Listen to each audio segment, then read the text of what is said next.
Hi friends, হানি friends চ্যানেলের একটি নতুন ব্লগে আপনাদের স্বাগত। বাইরেটা দেখুন, বেশ সন্ধে হয়ে গেছে। তো আজকের এই মেরি ক্রিসমাস।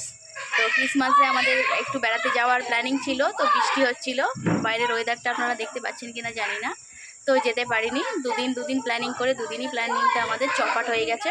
তো তার জন্য আমরা ছোট করে সবাই মিলে মানে ফ্রেন্ডসরা, আমরা কিছু লেডি ফ্রেন্ড আছি, একসাথে মিলে আমরা একটা ছোট কিটি পার্টির আয়োজন করেছি। তো আপনারা দেখতে থাকুন আমাদের ছোট কিটি পার্টিরা। আর সব থেকে বড় কথা, আমাদের ছোট ছোট খুদেদের যে পার্টিটা চলছে সেটা একবার দেখতে থাকুন। তো দেখুন বন্ধুরা, খুদেদের কেমন পার্টি চলছে দেখুন। একটা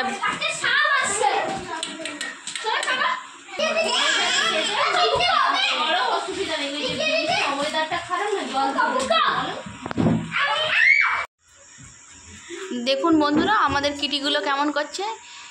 মানে এরা এত চেল্লামেলি করছে যে আপনারা আমাদের কথাই শুনতে পাওয়া যাচ্ছে না। আমরা মায়েরা যে কথাবার্তা বলছি আমরা নিজেরাই শুনতে পাচ্ছি না। তাই ভাবছি নেক্সট দিন যখন আমরা কিটি বাড়ি করবো, এই কিটিগুলোকেই রাখবো না, এদের বাবাদের কাছে দিয়ে আসবো।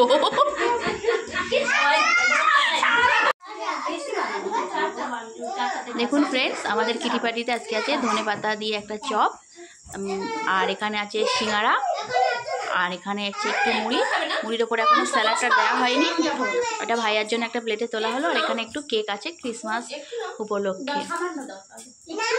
আর ওদিকে কিন্তু আমাদের চাটা কিন্তু তৈরি হচ্ছে। ওই দেখুন আমাদের আরেকজন পার্টনার চা বানাচ্ছে। তুমি ছোটটা নিন, ওই যে অল্প এটাতে দিচ্ছি। এটা ছোট হলো, আচ্ছা সেই অল্প দিচ্ছি তো, আর কত কমেছে। দেখুন আমাদের কেক কাটিং হচ্ছে।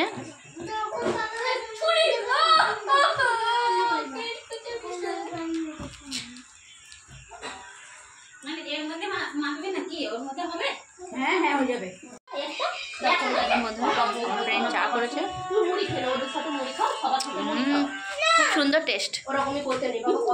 বর্ষার দিনে মোটামুটি মশলা টিপ খুব সুন্দর।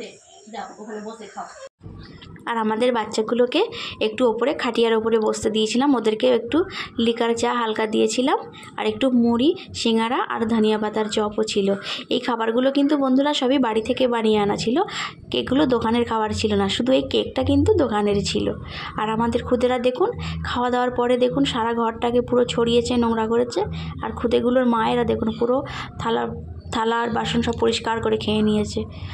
তো এতটাই নোংরা করেছিল যে আর একজন ফ্রেন্ড সে একটু পরিষ্কার করতে হেল্প করছিল, আর আমি আমার ভিডিওটাকে বানাচ্ছিলাম। এই ছিল আজকের ব্লগ। তো ভালো লাগলে একটা লাইক করে দেবেন।